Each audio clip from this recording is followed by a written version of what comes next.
కథ పేరు బుద్ధిమంతుడు మంగలు. గెలుపు మాటల్లో కాదు, పనిలో ఉంటుంది.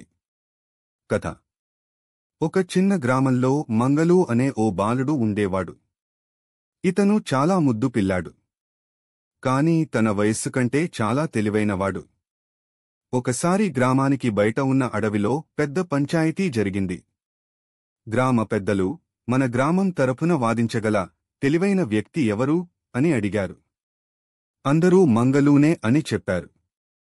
కాని కొంతమంది పెద్దవాళ్లు, ఇతడు చిన్నవాడే కదా, వయసు చూసుకోండి అని చిన్న చూపు చూశారు. అప్పుడు మంగలు ఓ నిర్ణయం తీసుకున్నాడు. నేను మాటలతో కాదు, పనితో చూపిస్తాను అని చెప్పి తానే అడవిలోనికి వెళ్ళాడు. అక్కడ ఉన్న మూగరాజుతో, పులితో మాట్లాడి దానిని వినిపించగలిగాడు. గర్వంతో ఉండే పులి, మంగలు తెలివితో తక్కువ మాట్లాడి చాలా పనిచేసి గ్రామానికి అతిపెద్ద ప్రమాదం నుండి తప్పించాడు. గ్రామ పెద్దలు ఆశ్చర్యపోయారు. ఇక మంగలును అందరూ గౌరవించసాగారు. తెలివితేటలున్నవాడు వయసుతో కాదు, పనితో తేలిపోతాడు అని గ్రహించారు.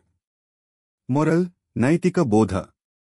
పనితనమే నిజమైన తెలివి. మాటలు కాదు, మన చర్యలే మన అసలైన విలువను చూపిస్తాయి.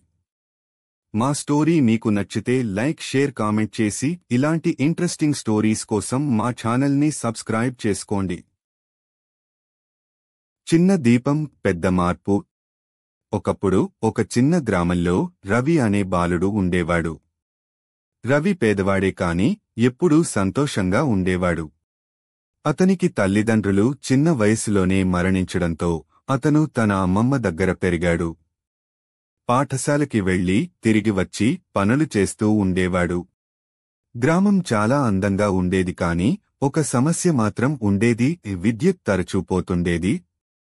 రాత్రిళ్లు కమ్మిన చీకటిలో ప్రజలు భయపడేవారు. ఒకరోజు మబ్బులు కమ్మి గాలి బలంగా వీచింది.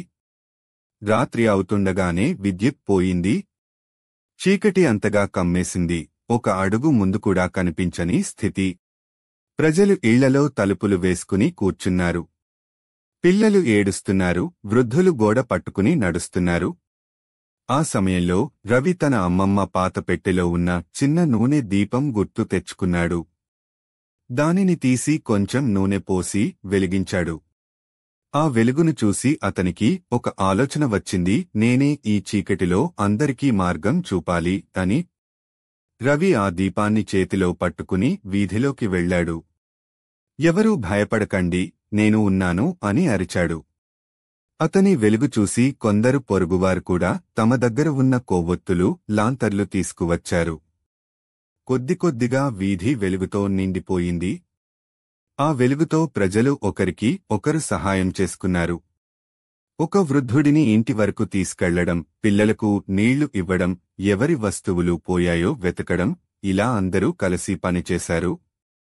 మరుసటి రోజు ఉదయం గ్రామ పెద్దలు రవిని పిలిచారు. నీ చిన్న దీపం వల్ల మేమంతా ధైర్యం పొందాము. నువ్వు మాకు చూపించింది ఒక చిన్న సహాయం కూడా ఎంత పెద్ద మార్పు తీసుకురాగలదో అని చెప్పారు. రవి సిగ్గుతో నవ్వాడు, కాని హృదయం ఆనందంతో నిండిపోయింది. బోధ. చిన్న వెలుగు కూడా పెద్ద చీకటిని పారద్రోలగలదు.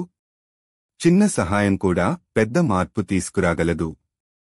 మా స్టోరీ మీకు నచ్చితే లైక్, షేర్, కామెంట్ చేసి ఇలాంటి ఇంట్రెస్టింగ్ స్టోరీస్ కోసం మా ఛానల్ని సబ్స్క్రైబ్ చేసుకోండి. కథ. గంగిరెద్దు, రైతు, ధైర్యం. ఒక చిన్న గ్రామంలో రామయ్య అనే రైతు ఉండేవాడు. అతనికి ఒక గంగిరెద్దు ఉండేది. అది చాలా బలంగా, తెలివిగా ఉండేది.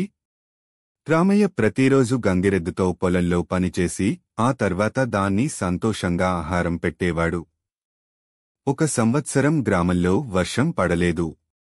పొలాలు ఎండిపోయాయి. చాలామంది రైతులు పంటలు పండించలేక నిరాశపడ్డారు. కాని రామయ్య మాత్రం ధైర్యం కోల్పోలేదు. అతను గంగిరెద్దుతో కలిసి ఉదయం నుండి సాయంత్రం వరకు బావిలో నీళ్లు తీయించి పొలానికి పోసేవాడు. అలా ప్రతిరోజు కష్టపడి తక్కువ నీటితోనే పంట పండించాడు. గ్రామంలోని మిగతా రైతులు ఆశ్చర్యపోయారు. ఈ కరువు కాలంలో కూడా పంట పండించగలిగావు ఎలా అని అడిగారు. రామయ్య నవ్వుతూ చెప్పాడు. పని చేయడానికి మనసుంటే కష్టకాలం కూడా మనకు అడ్డంకి కాదు. ధైర్యం, కష్టపాటు ఉంటే ఎలాంటి సమస్య అయినా దాటవచ్చు. మోరల్: ధైర్యం, కష్టపాటు ఉంటే ఏ కష్టాన్నైనా జయించవచ్చు. మా స్టోరీ మీకు నచ్చితే లైక్ చేసి కామెంట్ చేసి ఇలాంటి ఇంట్రెస్టింగ్ స్టోరీస్ కోసం మా ఛానల్ని సబ్స్క్రైబ్ చేసుకోండి.